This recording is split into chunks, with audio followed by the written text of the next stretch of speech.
जय श्री राधे श्याम। आज हम वामन एकादशी, जिसे परिवर्तनी एकादशी भी कहते हैं, इसकी कथा सुनेंगे।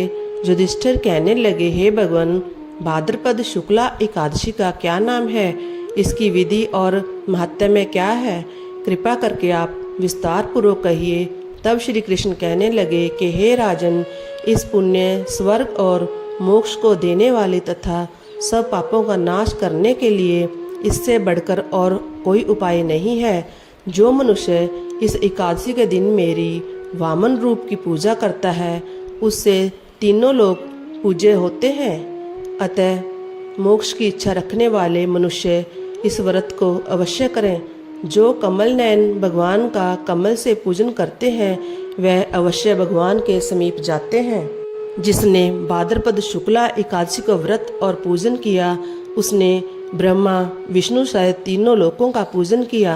अतः हरिवासार अर्थात एकादशी का व्रत अवश्य करना चाहिए। इस दिन भगवान करवट लेते हैं, इसीलिए इसको परिवर्तनी एकादशी भी कहते हैं। भगवान के वचन सुनकर युधिष्ठिर बोले कि भगवान, मुझे अति संदेह हो रहा है कि आप किस प्रकार सोते और करवट लेते हैं तथा किस तरह राजा बलि को बांधा और वामन रूप रखकर क्या क्या लीलाएं की। चातुर्मास के व्रत की क्या विधि है तथा आपके शयन करने पर मनुष्य का क्या कर्तव्य है, सो आप विस्तार पूर्वक मुझसे कहिए। श्री कृष्ण कहने लगे, हे राजन, अब आप सब पापों को नष्ट करने वाली कथा को श्रवण करें। त्रेता युग में बलि नामक एक दैत्य था। वह मेरा परम भक्त था। विविध प्रकार के वेद सूक्तों से वह मेरा पूजन किया करता था और नित्य ही ब्राह्मणों का पूजन तथा यज्ञ भी करता था।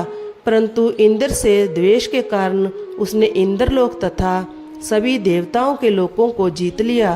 तब सब देवता एकत्रित होकर सोच विचार कर भगवान के पास गए और बृहस्पति सहित इंद्रादिक देवता प्रभु के निकट जाकर नतमस्तक होकर वेद मंत्रों द्वारा भगवान का पूजन और स्तुति करने लगे। तब मैंने वामन रूप धारण करके 5वां अवतार लिया और फिर अत्यंत तेजस्वी रूप से राजा बलि को जीत लिया। इतनी वार्ता सुनकर राजा युधिष्ठिर बोले कि हे जनार्दन, आपने वामन रूप धारण करके उस महाबली दैत्य को किस प्रकार जीता? श्री कृष्ण कहने लगे, मैंने वामन रूपधारी ब्रह्मचारी बालक ने बलि से 3 पग भूमि की याचना करते हुए कहा, ये मुझको 3 लोक के समान है और हे राजन, यह तुमको अवश्य ही देनी होगी। राजा बलि ने इसको तुच्छ सी याचना समझकर 3 पग भूमि का संकल्प मुझको दे दिया और मैंने त्रिविक्रम रूप को बढ़ाकर यहाँ तक के भूलोक में पद, भूलोक में जंगा, स्वर्गलोक में कमर, महलोक में पेट, जनलोक में हृदय, यमलोक में कंठ की स्थापना कर सत्यलोक में मुख, उसके ऊपर मस्तक स्थापित किया। सूर्य, चंद्रमा आदि सब ग्रह, योग, नक्षत्र, इंद्रादिक देवता और शेष आदि सब नागगणों ने विविध प्रकार से वेद सूक्तों द्वारा प्रार्थना की।